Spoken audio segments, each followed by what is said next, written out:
Many kids dream of playing in front of a sold-out crowd, but this week's guest just umpired in front of 65,000 people. This week, we could talk with Noah from the Umpire Channel. We talked with him about how he's building his media empire from the other side of the game, the umpires and the referees, how he creates viral content, how he planned for once-in-a-lifetime events, and his plans for the future. Let's check out this episode with Noah from the Umpire Channel.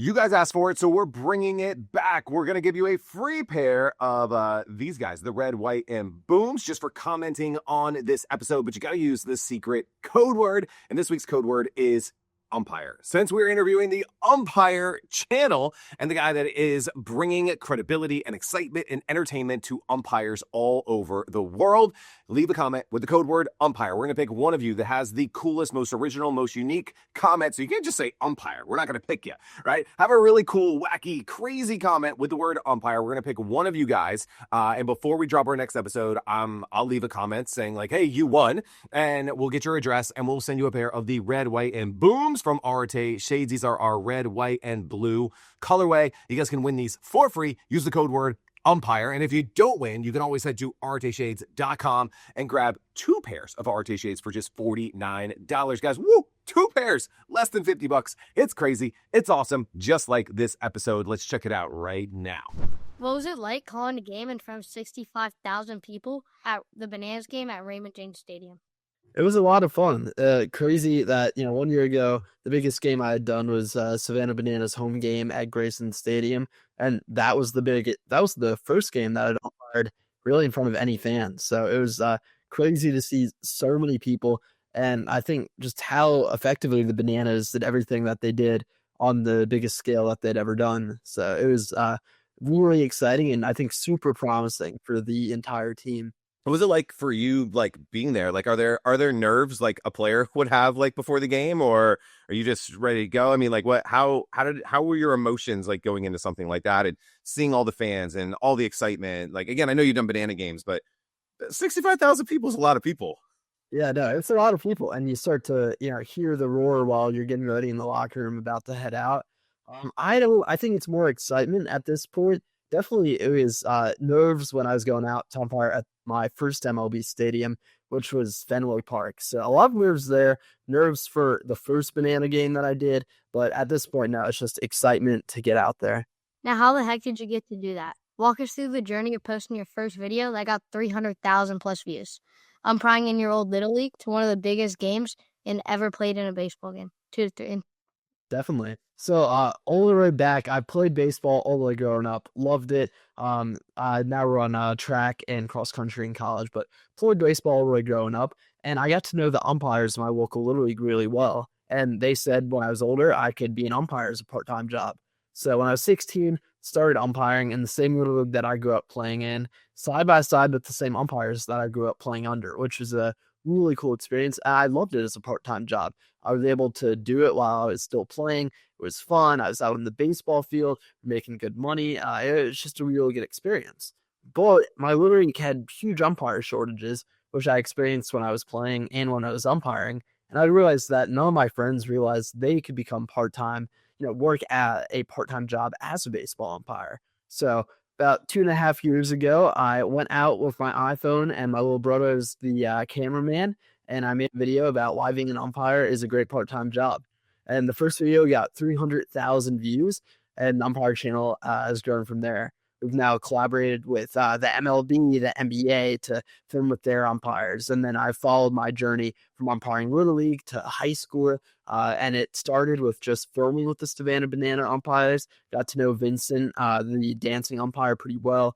Went out, filmed a few times. And eventually they invited me out to do a spring training game. That went well. And now I'm umpiring a lot of games for the Bananas. And just it feels like it's just the beginning. So excited to see where it can go.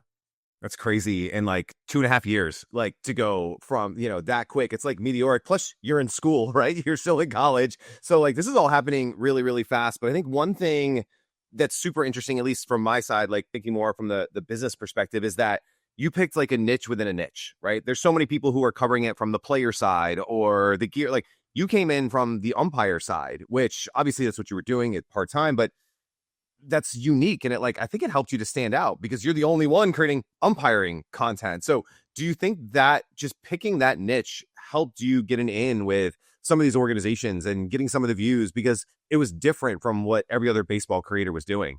Absolutely. I think picking something really unique to yourself is so important and so integral to the success of the channel.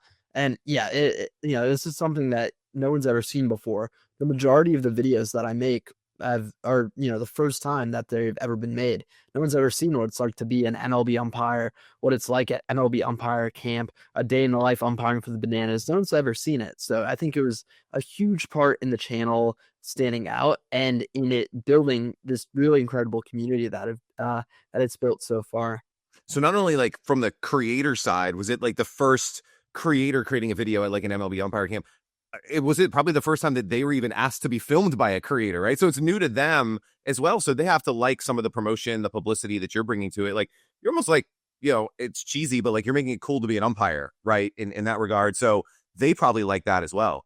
Absolutely. We get so many messages, hundreds and thousands of messages from videos about what it's like to be a D1 umpire, what it's like to umpire a Little League game. And we get these messages from people who are now interested in umpiring, who are treating umpires better. And now when I'm out there filming and umpiring games, I'll run into kids who've been following the channel for a year and a half, and they just started and umpired their first Little League game and they loved it. So it's created a real positive impact by showing the positive side of something that's never really been shown before. Do you remember your first 1 million view video? First 1 million view video. I'm actually not 100% sure which one that was. I just do remember the two things. First, the excitement of the first video and just refreshing and seeing another 1,000 followers and refreshing and seeing another 1,000 followers. Wow, there's really something to it.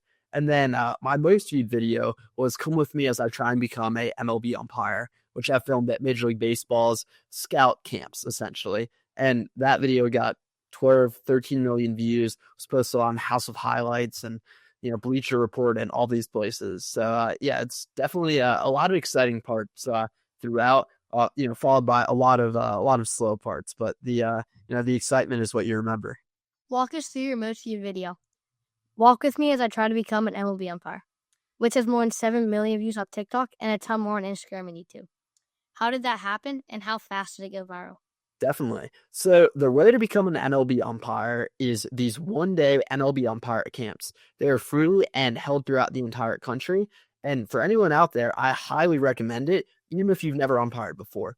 It's both for new umpires and for more experienced umpires. So you go out, it's free, and you have to go through these different drills, kind of learn how to become an umpire. And often they're at AAA fields, MLB fields, which is super fun.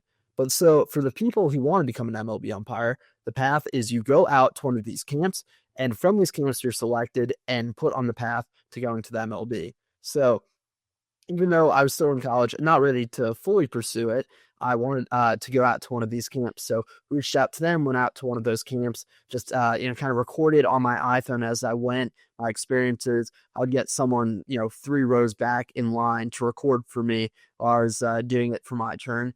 And I was pretty sure this video was going to go viral. I thought it would be my most viewed video, but not necessarily this viral to 13 million views. And yeah, pretty much from the first day, it was in the millions and it just kept going and going. So it was very cool to see, and gone back and done a few more MLB umpire camps.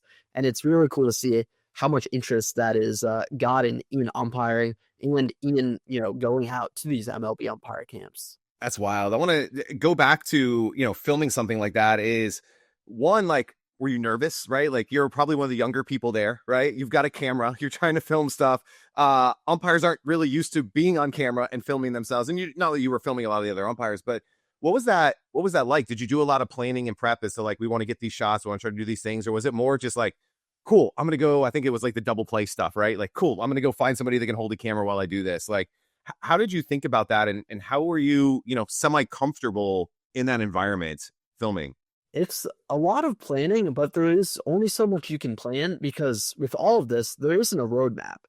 I can't go ask, 5 people who go film with umpires. pretty much no one films with umpires. So it's a lot of figuring it out as I go, a lot of, on the go. Okay, like I'm not going to be able to bring someone to come film with me. So I literally just have to go, 5 people back in line and ask if, keep going until someone's willing to record for me. So a lot of just going on the go and, being able to be flexible with however, it may turn out. That's cool.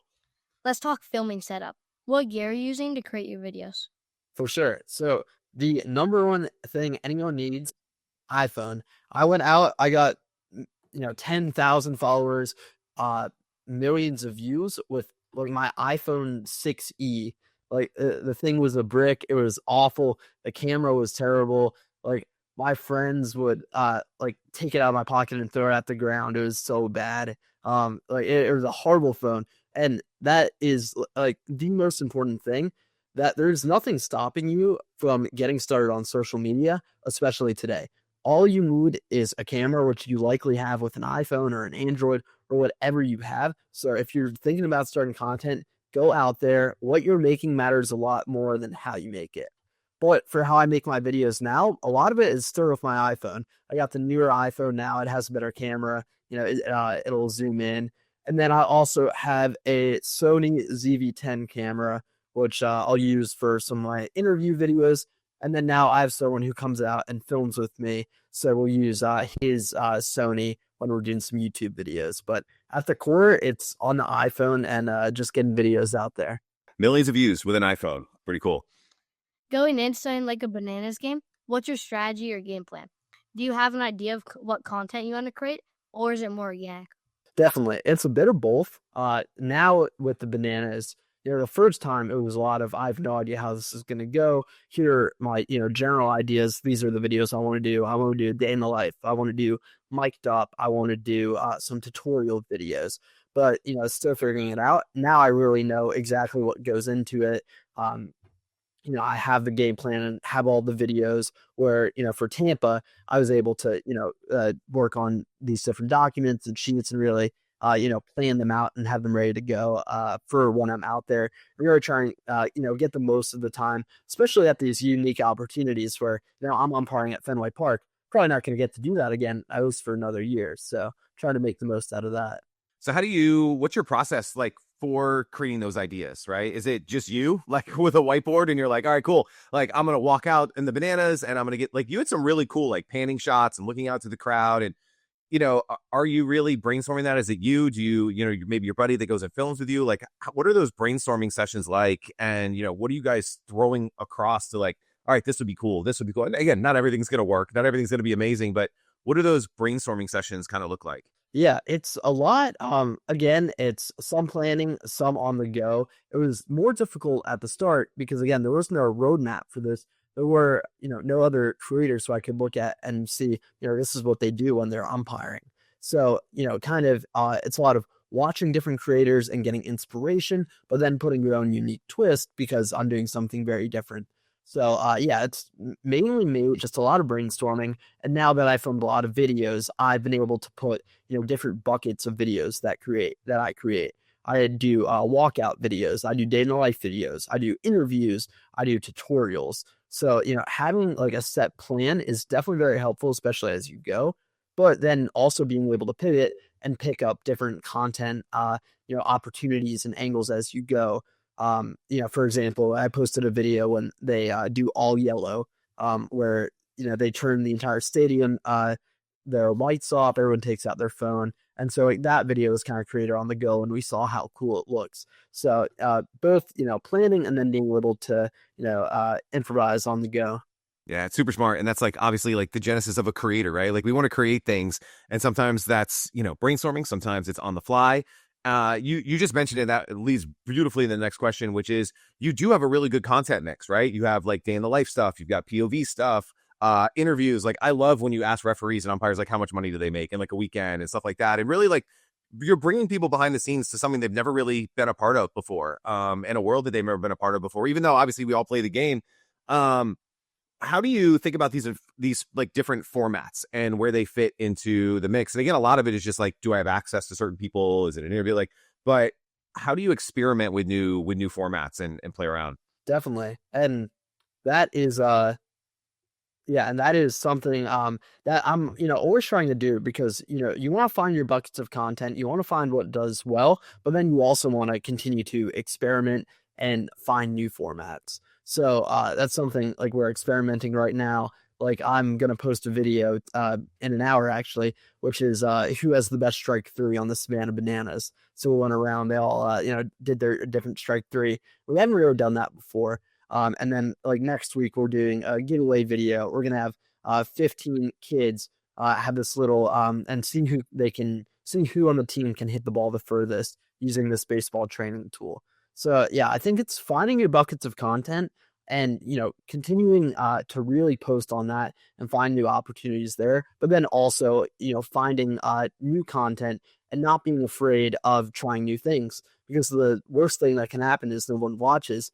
And if you don't make it, then you can, for sure no one's going to watch. Yeah, I love that. Got to be okay to experiment. I want to talk about like collabs, interviews, things like that, because obviously, like as you were starting your journey, that like lends credibility, right? Like you were getting an interview with Disarm like early on, like that's cool credibility. Like the Bananas adds a layer of credibility. Like Overtime Elite stuff that you're doing. How in the world do you open the door to some of those collabs? Is that just you like hitting the DMs and like just asking asking for stuff? Is it like what is that like, especially as you're early in your creator career? Because when you're early, you don't have a lot of subs or a lot of followers. Like it can be difficult for people to say yes. So how did that happen for you early in your career? Definitely. So I think for, creators out there, they might see like creators like Disarm or the Bat Boys who have crazy access and, they're interviewing top MLB players and, filming at a MLB stadium. But they didn't start out like that. They had years of just creating content, in their backyard at their local field. So at the start, I was literally just creating videos with a camera saying, this is why being an umpire is a great part-time job. And I definitely wanted to film with MLB umpires, minor league umpires, but I had no idea where to start. So I think first it's doing a base and creating videos that you can create kind of wherever you are. And then it's a lot of kind of slowly building up and showing your legitimacy. So that's, starting smaller, starting with interviewing little league umpires, and then starting to do some high school guys and really making connections as you go. And that's a huge thing where, especially within umpires, it's a small community, so you can build on it very quickly and eventually get to the top. So a lot of relationship building, but also not letting the fact that you don't have the access you want today stopping you from creating content, because by creating content, that will help you get the access tomorrow. Yeah, so smart. And again, I agree with the stair-stepping kind of concepts. A lot of what we're doing with this podcast, right, is starting with, creators that are around the space, leading into maybe a great interview, which leads into an introduction, which leads into the next thing and the next thing. And all of a sudden, you're talking to really cool people like Noah, right? And so I love that. I love that approach of like the stair stepping, like, hey, if you can't get the MLB guy, can you get the college guy? If you can't get the college guy, can you get the high school guy? If you can't get the high school guy, can you get the local guy? And just stair step your way up. And that's really, really smart. How do you balance being a creator, a student, and an athlete? Definitely. It can be quite a tough balance. Last week, I was traveling the entire week to film. I was in Indiana and then Tampa. So, yeah, it can be tough. I've figured it out more as I go, where, now I have my class schedule stacked where all my classes are on Mondays and Tuesdays. So, able to fly out on Wednesdays to go film. But yeah, it can definitely be tough. I'm also running cross country. So, sometimes I'm flying somewhere to film, flying back the morning of, and taking an Uber from the airport to my cross country or track meet. So, it can be tough, but definitely rewarding at the end of the day. What's next? What are some things on your list you want to accomplish on your journey, both as an umpire and as a content creator? For sure. I think for this content creator, we want to hit 100,000 subscribers on YouTube. We really want to grow on YouTube. We're actually, I think, going to hit 50,000 today, which is super exciting. Yeah, about 200 away, so very close. So I think we really want to build on YouTube. We want to build our long-form videos as well. We have some really cool, vlogs coming out, different videos from MLB stadiums, different stuff. So excited to grow there. I think overall, the biggest goal is just to continue to be the leading voice for sports officials. We want to continue to build, and we want to film with MLB umpires. We want to film with NFL referees at the Super Bowl, and just continue to build up our content in every way, from making it better in how we film, to finding bigger and bigger opportunities to film at, to expanding across different platforms, to ultimately reach as many people as we can and create the biggest impact possible. Do you see that impact coming from the content side or actually being on the field? And do you feel that you need to do both in order to accomplish that mission of making the biggest impact? Because I think it's cool when you're filming this umpiring content, but then you're actually doing it, right? Like we were mentioned earlier, we talked with an NFL quarterback earlier who's now teaching other quarterbacks. It's so cool to learn from a guy who's literally in the quarterback room with Aaron Rodgers right now today versus someone who played 20 years ago. So you being an umpire probably helps your umpiring content, which helps you to influence more people. Like, how do you see those two playing together, as you grow? Definitely. The two go together, and we want to continue to inspire people to becoming umpires from stuff like our day in the life content and our vlogs showing what it's like to be, an MLB umpire and an NBA referee. And then we also want to teach. We have different tutorial videos on how to call an out, how to call safe, what to do if the runner misses the base. So we want to continue to grow the two together and also continue to collaborate with different companies in the industry and teach more people to become umpires. And again, just create the biggest impact possible in whatever way that takes form. You mentioned long form was a goal. How are you going to go about creating more long form videos? Yeah, I think it's really just putting more effort into it and making sure that we're filming for YouTube. It can be tough to, vlog all of the smaller moments, the arriving at the hotel and getting on the bus over to the stadium, but that's what people want to see. So I think first it's putting a lot more effort into making sure that we're getting all those shots and we're taking the behind the scenes and we're creating long form content more often.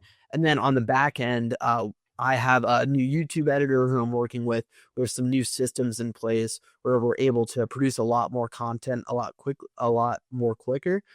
So we really want to just continue to build that up and create more content and higher quality content as we go. That's cool. I think long form is obviously, I think where you're going to make the bigger impact long term and getting more people to spend longer amount of time with you. Kind of last one before we head into some rapid fire, which is obviously we spent a lot of time talking about baseball, but I know you've done a ton in the basketball space with overtime and college basketball. Obviously there's football and referees and soccer. Like it's not just baseball that has an umpire referee problem, but do you see yourself tackling all the different sports? Or do you think like just, hey, I want to be the voice of the umpires on the baseball side? Like how do you think about like the global problem of just, refereeing in general? Yeah, it is a problem for everyone, not local to baseball in any way. There are referee shortages everywhere, and we want to be part of, helping to curb those shortages in other sports as well. I don't necessarily have the knowledge to referee at the same level at which I umpire in those sports, but we can definitely use what we've built and go film with MLB, with NBA referees and NFL and college and high school. So we definitely want to continue to expand into that and continue to showcase officials in other sports in addition to baseball. Well, I think something cool, and maybe you didn't do this on purpose, but it worked out for you later, is that your channel is actually the Umpire Channel, right? It's not the Noah Channel. So it could allow you to have multiple characters, right? That is, the basketball guy and the football referee and the hockey referee. Like, and so was that a conscious decision or was it just like luck now looking back that it wasn't built necessarily, while it is your personal brand, the Umpire Channel can be bigger than just you? Yeah, it was a very conscious decision. When I was thinking of what content do I want to start, what do I create, the kind of antithesis of it was I want it to be the Umpire Channel, not Noah Katz Umpires, because it can grow to become a lot bigger than myself. And I think that's what it's become and what it can continue to be. Super smart, man. Super smart. All right, let's jump in some rapid fire and let you get back to your day. What's the coolest place you've umpired besides the Bucks game last weekend? Fenway Park. That was a special stadium, a special place. Is there a call that you've made that still keeps you up at night? Not necessarily a call. Yeah, I don't think so. What is a unique experience is with the Bananas, there's instant replay. So my first time getting challenged, on the instant replay and being put up on the board and the stream and everyone's watching to see if I got it right. That was definitely an interesting decision. Thankfully, the one time I got replayed, I did get it correct. But that was, a unique experience for sure. That's not stressful at all. Favorite part about umpiring? My favorite part now is meeting young kids who could potentially become umpires themselves, and meeting those baseball players and showing them that this is a great part-time job that you yourself can do. Are there any pregame rituals to get you ready to umpire a game? Not necessarily rituals, but definitely meeting with your crew and getting to the game. And I just think I get the same excitement that I would get when I was getting ready to play a game. So finding a way to get that excitement and get back in the game in a very meaningful way has been a very positive experience. What's the best story an umpire has told you about being an umpire? So in my town in Virginia where I live, there is a former MLB umpire named Al Clark, and he was a MLB umpire for 24 years and has some incredible stories. I can't necessarily point one, but he is quite the storyteller. What's your favorite banana ball rule? Favorite banana ball rule? Probably the 2-hour time limit. I think it keeps the 2-hour time limit and the fan caught foul balls. I think probably more fan caught foul balls.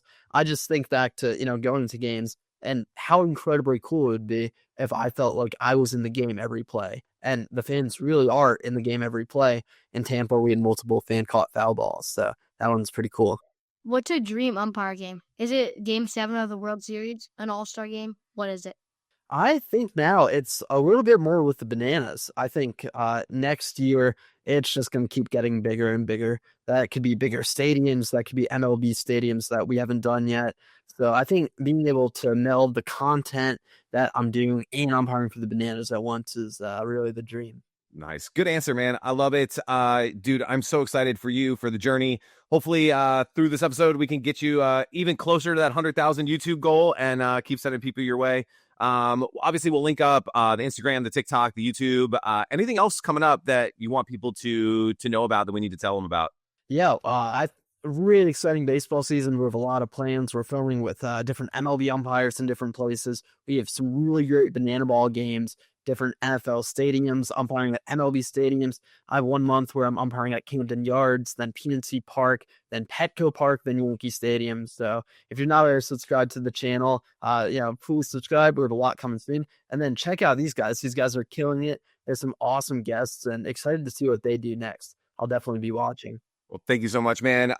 It's crazy because it's like you're getting to live out like a baseball dream, but from like a different side. Like when you just rattled off those stadiums, I'm just like, dang, like that's freaking cool. Like it's, I'm sure you somewhat get it, but like just the gravity of like what you're able to do is incredible, and how you've been able to take over from a content side. So yes, subscribe to the YouTube channel. We will link it up, but make sure you subscribe to what Noah's doing. And thanks for taking the time to do this, man. It's a lot of fun. Definitely. It was a pleasure to be on. Thanks, Noah.